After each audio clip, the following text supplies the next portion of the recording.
Ubisoft and Call of Duty. Two titans of the gaming world that I cannot fucking stand, both for almost the same reason.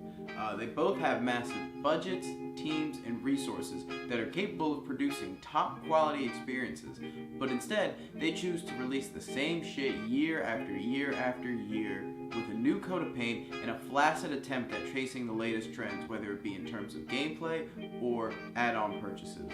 Which makes it all the more shocking that when this dog shit company combined with this limp dick of a franchise, the result is actually pretty cool.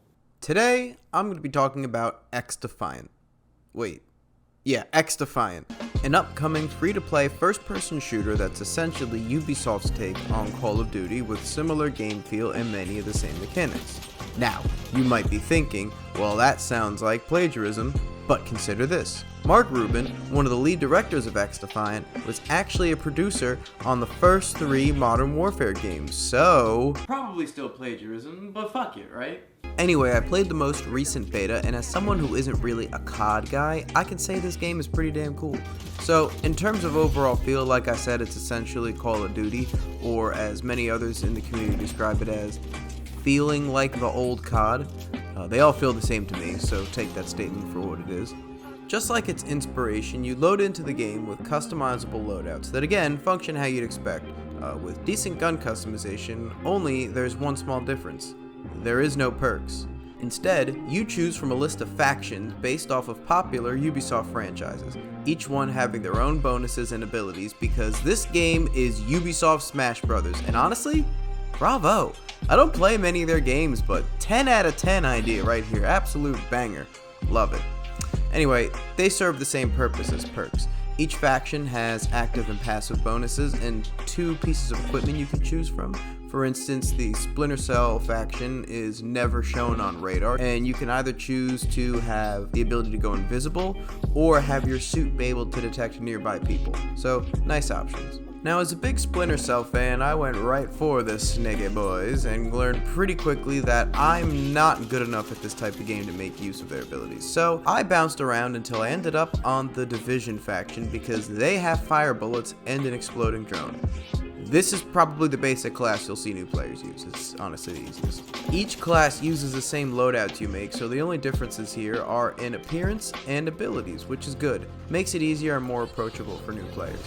I tried my hand at using several of the SMGs and assault rifles, but due to being rusty with shooting games, I really only had success with the shotguns, particularly the AA-12, which I had a nice kill streak with here, as you can see.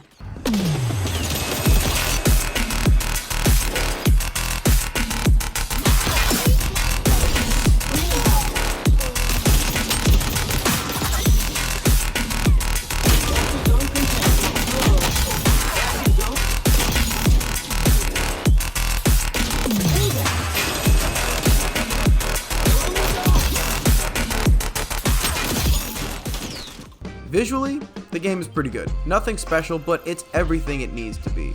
Although, the maps do shine here, and I'm not just talking about in visuals. Of the few I played, there was a nice variety of settings and routes, which I think is something COD suffers from. Last time I played, Modern Warfare took a lot of the maps from Verdansk. They all looked and felt the same. Just my opinion. The maps all played great, they provided multiple routes, they all had a good amount of verticality, nice designs visually, and overall just fun to play on and look at.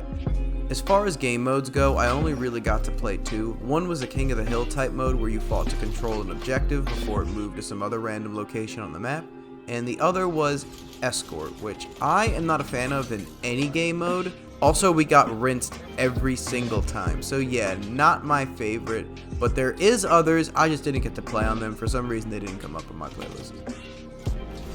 The only issue that really stuck out to me was the time to kill. I felt like I'd either kill someone immediately, or I'd have to empty an entire clip into them. This could be because of headshot damage and my poor aim, but I don't know, this is just something I noticed and felt like I needed to point out. Side note, this game runs like a dream on PC. Literally, I got well over 100 frames while also recording the gameplay, so that's pretty good. While it's definitely not perfect, overall, I really enjoyed my time with XDefiant, and for the first time maybe ever, I'm actually looking forward to a new Ubisoft game. I really like they're leaning into the celebration of Ubisoft games angle, and with future support they can have a lot of fun with that. I mean, picture them adding like a Rainbow Six Siege class, an Assassin's Creed class, or even a fucking, Monopoly Man class, because guess what, they make those games too. They've already announced a pretty promising roadmap featuring one new map a month, as well as a new class every season. So if the player base is strong enough, this could be a pretty well supported game for a while. And again, they have the teams and resources to pull this off, so I can't really picture this being an issue, despite that being an insane amount of content per month. And hey, for the price tag of nothing, might as well give it a try. Got nothing to lose.